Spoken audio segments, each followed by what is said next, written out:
Every morning before the world wakes, there's a small battle we all face. Not against others, not against the day, but against the noise inside our own minds, the endless chatter, the what-ifs, the regrets. It doesn't matter whether you're a student, a worker, or a parent, everyone has felt that storm. And here's the surprising part. This is not a modern problem. The very same struggle haunted people 2,000 years ago. The Stoics understood this better than anyone. They lived in a world of wars, plagues, and political chaos, yet their wisdom feels strangely modern. Because the enemy they wrestled with wasn't the empire outside, but the storm within. And that's why their teachings survive. Because they speak to the timeless human condition. At the heart of Stoicism lies one radical truth. Most of life is not in our control, but our response always is.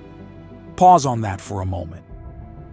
We cannot choose the traffic jam, but we can choose whether it ruins the morning. We cannot control gossip, but we can decide if it poisons our peace. We cannot dictate fortune, but we can command our character. This is not about ignoring reality. It's about shifting power. Stoicism gives you the ability to reclaim control where it matters most, inside yourself. Seneca once wrote that we suffer more in imagination than in reality. And you felt this.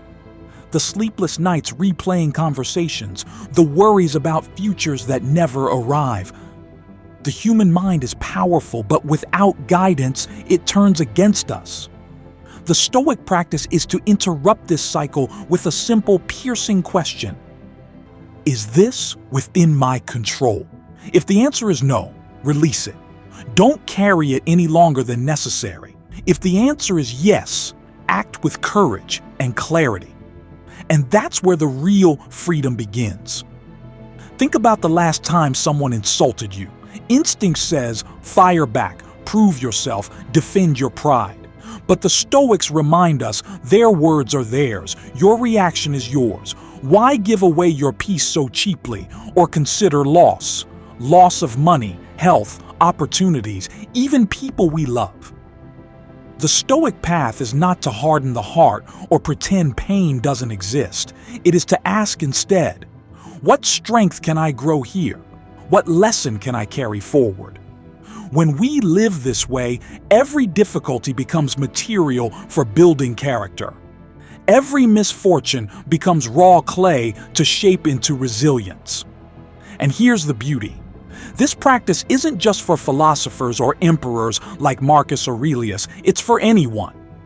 The student worried about exams, the worker facing uncertainty, the parent raising a child in a chaotic world. Stoicism doesn't remove the storms of life, but it hands us the compass to navigate them.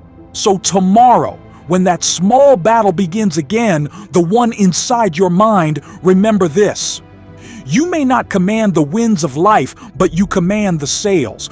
The world will always bring chaos, insult, delay, and loss, but the final say, the final choice is always yours.